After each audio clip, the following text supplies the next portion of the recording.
Wentz has been out for over 9 months after tearing his ACL and LCL. And despite the injury, though, Doug Peterson said yesterday that he will not coach scared. The Eagles currently sit at 1-1. Nick Foles has only thrown 1 touchdown pass this season. Shannon, what do you expect having Wentz back? I mean, he'll be a little rusty early, Skip. He hadn't played in 9 months with no preseason. Excuses built. No Alshon. Mike Wallace broke his leg on Sunday. He did. So he's going to be a little handicapped, but don't worry about him. Walk it to him. We'll walk it out. Give him a couple of weeks. He'll shake that rust. You know how a dog get wet. He shake that water off him. He'll shake that rust off him. And before you know it, he'll be throwing for about 350, 400. Really? So he'll be a little rusty early. I'm not worried about him. Wow.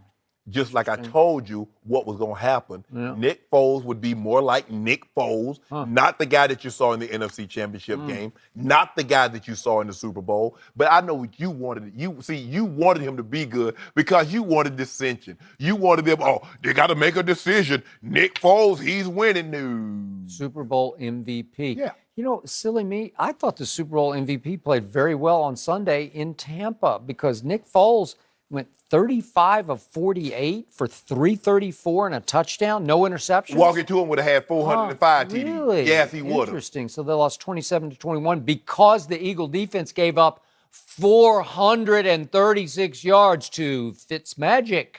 436? What happened to the Eagles defense? Hold on. Wait a second, Skip.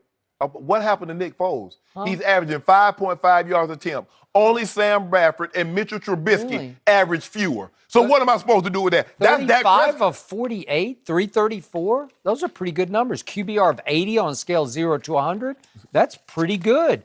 I feel sorry for your kid. Walk it to him because he's going to come back into harm's way here because he's got the Super Bowl. He ain't no harm's way. The doctors cleared him. Okay, so the Super Bowl MVP is going to be on the sidelines looking over his shoulder pads, and you're in the city of Philadelphia, which brotherly love once booed Santa Claus. Yeah, well, Santa Claus didn't bring presents. He should have got booed. And your kid missed the whole playoffs. He hasn't played one playoff snap in his life, and all of a sudden there's no Alshon who helped make both Wentz and Foles last year.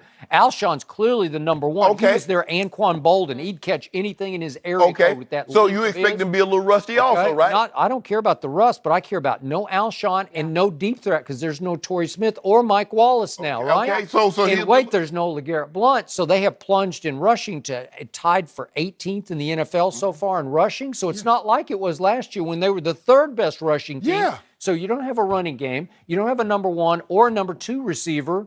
Wow, that's some tough sledding for your kid, man, to come into Philadelphia.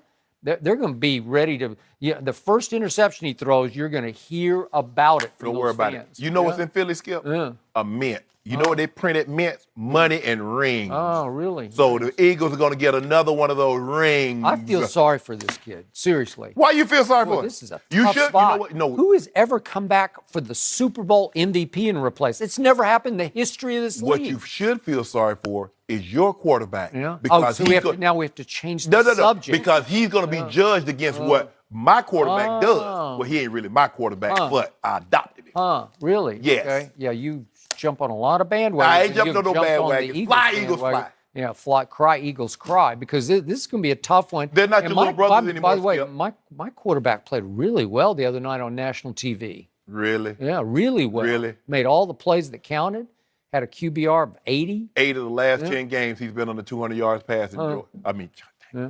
Did it again. Because I was just looking. We got trouble in paradise. I was just looking at your IG story. That's what they all say. No, I was. I just pulled it up. But anyway, as I was saying, I couldn't get away with that. I just couldn't get away with it. I tried. No, because he doesn't like you. No, I'm talking about at home. If I ever did pull that one, oof. Hold on. I'd be out on the sidewalk. You see me try to do. He always he always tried to drag us in, but we're not going to that. I didn't say a word. No. Jenny and I, we smart enough to know what you try to do. Oh, okay. You try to divide and conquer us. Well, but we unite in front over here. We united against you. I know what you're trying to do. You try to bring Dak Prescott back into a conversation that's about Carson Wentz because I can tell you're starting to sweat over there. Under 200 Dak, that's what they call him. Under 200 I'm going to say again what I told you yesterday. What? Troy Aikman was often under 200 yards a game because they ran the football with Emmitt Smith, the greatest rusher in the history of the league. And right now, my Cowboys are a running football team, and one of the runners is the quarterback. Are you telling me? So are you telling me that Dak Prescott and Troy Aikman should be in the same breath as we speak? Not yet, but he's on the way. He's just on the way. Let me ask you, someday down the road. So if you don't mind me asking, if he's going to throw for under 200 yards, and you're going to ask him to be a very high-end game manager, has he had a bunch of 300-yard games? Did he have one against Aaron Rodgers? Yes, he did. In a playoff game, he threw for 300. Is that good? Yeah, I'd say that was good. He put up 31 points against Aaron Rodgers. I'm just asking you. Yeah. You're Jerry and Stephen Jones. I'm Jerry and Stephen. Yep. You're Dak and his representative. You're a high-end game manager. How you come to me and say you want $28, $30 million when you're not giving me but 200 yards passing? Well, you should go to Jerry right now and say, why didn't you get me a number 1 receiver? Or why didn't you get me a number 2 receiver? Why is my offensive line said that's overrated. below average Dak now? Prescott said in March that number 1 receivers are overrated. Say he spreads the ball around. He has to say that. I don't know what he had. Politically correct. Whoa! So You now don't have a number 1, so you have to say, we'll be okay with that. So in other words, are you saying Dak is what's political? right for the team because he is the leader. So are you of this saying team. Dak political? Are you saying Dak company? Yeah. You don't say. Oh, you have to keep the locker room together. Can't split it.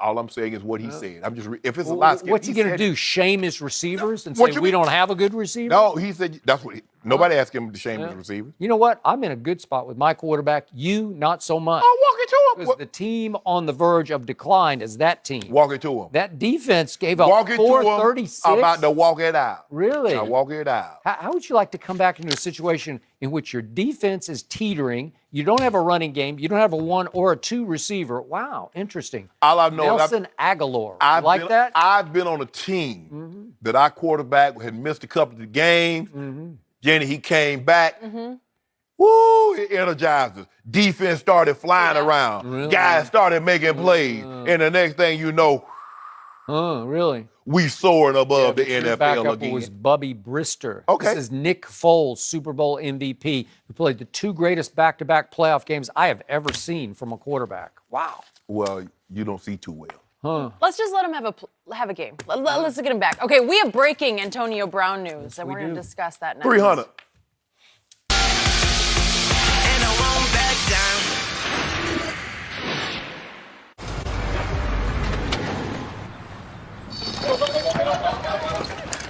Okay, Kevin, USAA Bank is here to help you stay on track.